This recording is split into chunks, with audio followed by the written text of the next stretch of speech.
ফেসবুকের hidden growth trick তোমরা কি জানো? আজকে তোমাদেরকে বলে দেবো গোপন কিছু ট্রিক্স, যে ট্রিক্সগুলোর মধ্যে দিয়ে কিন্তু তোমার পেজ প্রোফাইলটাকে তুমি অনেকটাই গ্রো করতে পারো।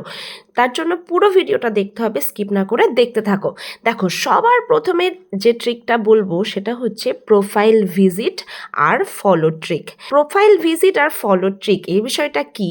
দেখো, তোমাকে এমন কিছু তোমার পোস্টের মধ্যে দিয়ে দিতে হবে যেটা দেখেই মানুষ তোমার প্রোফাইলে ভিজিট করবে। ঠিক আছে, এমন কিছু একটা পোস্ট তোমাকে করতে হবে বা এমন কিছু ক্যাপশানে দিতে হবে যেটা দেখেই মানুষ ভাববে যে এরকম পোস্ট দিয়েছে, যাই দেখি তো এর প্রোফাইলটা কত বড়, কত ফলোয়ার্স। আর যখনই তোমার পেজ বা প্রোফাইলে ঢুকবে তখন সেখানে তোমাকে কি রাখতে হবে? তোমাকে সেখানে একটা খুব সুন্দর একটা ভিডিও বা ভালো একটা ফটো বা একটা সুন্দর পোস্ট সেখানে রাখতে হবে, সেটাকে পিন করে। তুমি যদি একটা ভালো কোনো পোস্টকে পিন করে রাখো তোমার পেজ বা প্রোফাইলে ঢুকে, যদি সেই মানুষটির ভালো লাগে সে কিন্তু তোমাকে ফলো করে দেবে।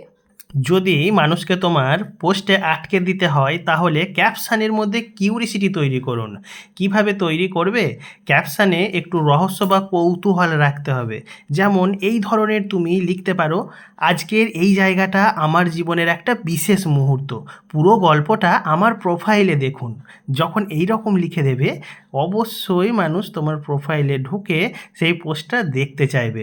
এতে অনেকেই প্রোফাইল খুলে যখনই তোমার পেজে ঢুকবে তার আগ্রহ তৈরি হলে তোমাকে কিন্তু ফলো করে দেবে। এছাড়াও প্রোফাইল ব্র্যান্ডিং ঠিক রাখতে হবে। যখন কেউ তোমার প্রোফাইলে ঢুকবে যেন সাথে সাথেই বুঝতে পারে আপনি কি করেন, কোন ধরনের কন্টেন্ট বানান। যদি এই রকমভাবে তুমি প্রোফাইল ফটো রাখো, পরিষ্কার পরিচ্ছন্ন একটা আকর্ষণীয় কভার ফটো রাখো, বায়োতে সুন্দর করে একটা ডেসক্রিপশান লিখে দাও, তাহলে কিন্তু সহজেই মানুষ বুঝে যাবে তুমি কোন ধরনের কন্টেন্ট বানাও।